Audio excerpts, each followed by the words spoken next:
Assalamualaikum warahmatullahi wabarakatuh. Selamat pagi.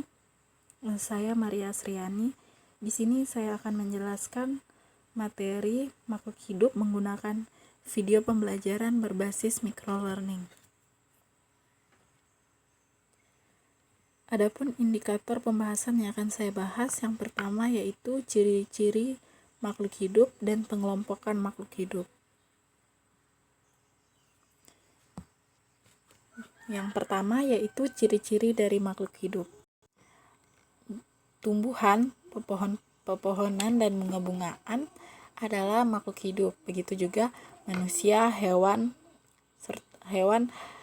merupakan termaksud ke dalam golongan makhluk hidup. Nah, bagaimana dengan air, tanah, udara, dan batu?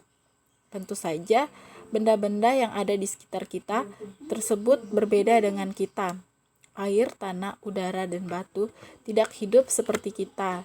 Dengan demikian, sebenarnya hidup kita ini dikelilingi oleh makhluk hidup dan tak hidup. Untuk memahami makhluk hidup dan makhluk tak hidup dapat diketahui dari ciri-ciri tertentu. Nah, para ahli biologi telah melakukan pengamatan terhadap ciri-ciri umum yang digunakan untuk mengidentifikasi sesuatu yang termaksud makhluk hidup dan bukan makhluk hidup.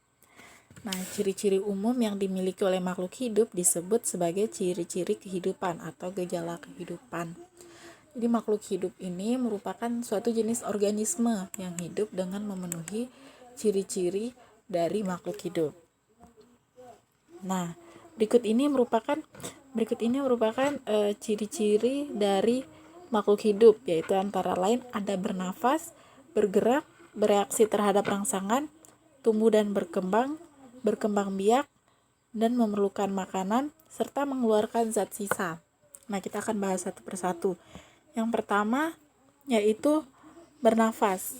Jadi setiap makhluk hidup bernafas dengan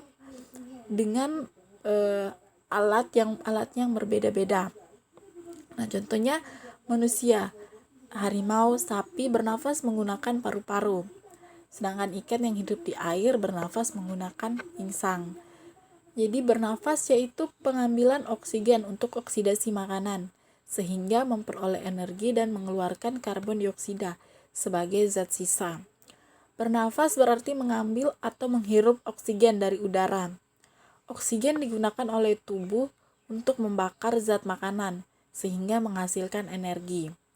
Penggunaan oksigen di dalam tubuh disebut oksidasi biologis. Nah, energi yang dihasilkan digunakan untuk melakukan berbagai kegiatan hidup. Ketika bernafas, makhluk hidup mengeluarkan zat sisa, yaitu zat yang tidak dibutuhkan oleh tubuh, seperti uap air dan karbon dioksida. Dengan demikian, sehingga di dalam tubuh terjadi proses pemecahan makanan dan pelepasan energi yang disebut respirasi. Nah, itu merupakan ciri makhluk hidup yang pertama, yaitu bernafas.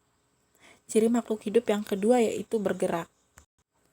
Bergerak artinya perubahan posisi atau berpindah tempat, baik itu seluruh tubuh atau sebagian.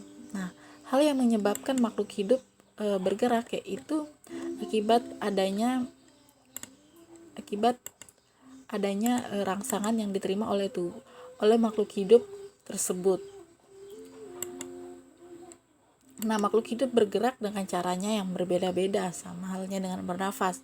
Nah, manusia, gajah, sapi, dan harimau itu bergerak dengan kakinya di atas tanah, sedangkan burung bergerak dengan menggunakan sayapnya untuk terbang di udara.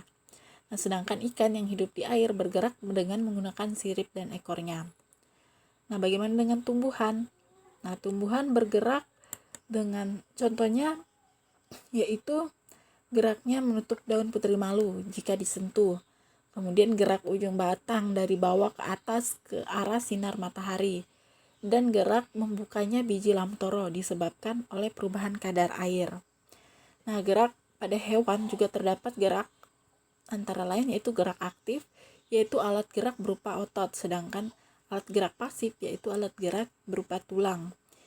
Nah, contoh gerakan pada manusia itu contohnya saat kita berjalan, berlari, dan lain-lain.